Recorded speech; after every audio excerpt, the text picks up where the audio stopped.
Lance Sumler joins us now with live coverage. The Delta News' Lance Sumler joins us live. The Delta News' Lance Sumler joins us live in the studio. This is the Delta News Morning.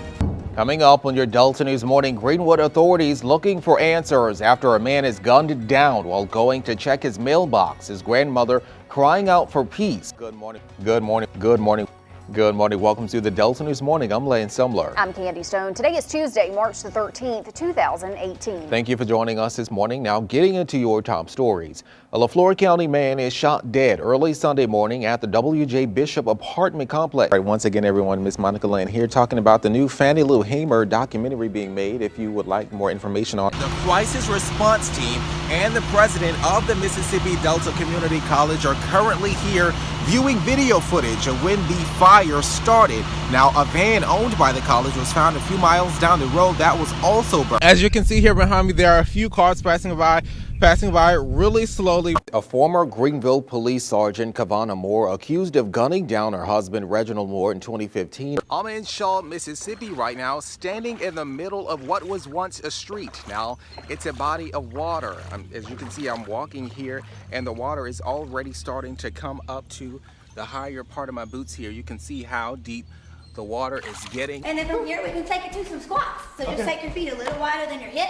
And I want you to sit your booty back. This is the ordinance that has residents speaking out against the Board of Supervisors in the decision that they recently made concerning mobile homes that are in the lower Lake Ferguson area, just like the one you see behind me.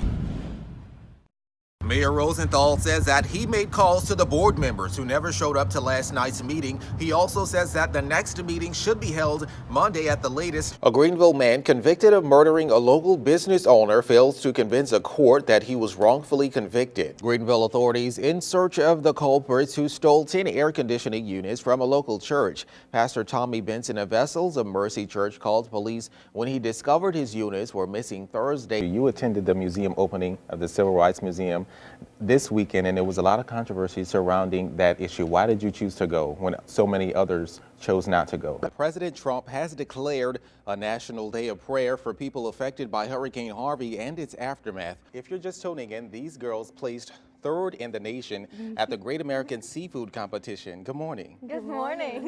Now this smells good. This smells amazing. So tell me, what is this called again that you made? Looking Good clothing store doesn't look so good anymore. The blaze that destroyed the retail store raged for over 6 hours before firefighters could put it out. The cause of the fire is still under investigation. Meanwhile, Looking Good is not the only business affected by the fire. It just hurts because even the day of the fire, we had a food pantry, soup kitchen recipient that asked me, even though Looking Good was burning, he asked me, are y'all gonna serve tomorrow? That was his main, because he didn't have anything to eat. Pandora Redmond is the owner of an adult daycare and the Hearty Helpings food pantry that caters to senior citizens in Greenville. Sustaining water and smoke damage, their services halted after the fire. The smell of burned walls and materials inside of Looking Good here still lingering in the downtown area, and just a few feet away is where the adult daycare and the food pantry was attached to Looking Good, which was also damaged in the fire. But organizers say that they aren't letting the damage stop them from serving the community. We're still in business, we still working. Under a tree, but we working. Showing determination, volunteers created a makeshift food line near the daycare. Redmond says they serve about 200 citizens a week, and she wants that to continue. We are serving the community, and people just don't realize it's hard when your business is ended on one end. I have employees out of work. But she isn't allowing any of that to stop her. We're just asking for prayers right now because we're going to keep doing what we got to do. I'm tired. 27 trillion gallons of water. It's hard to imagine, but that's roughly the amount of water that slammed into Texas when Harvey collided into the southeastern part of the state, leaving piles of debris in some areas still flooded days after the storm.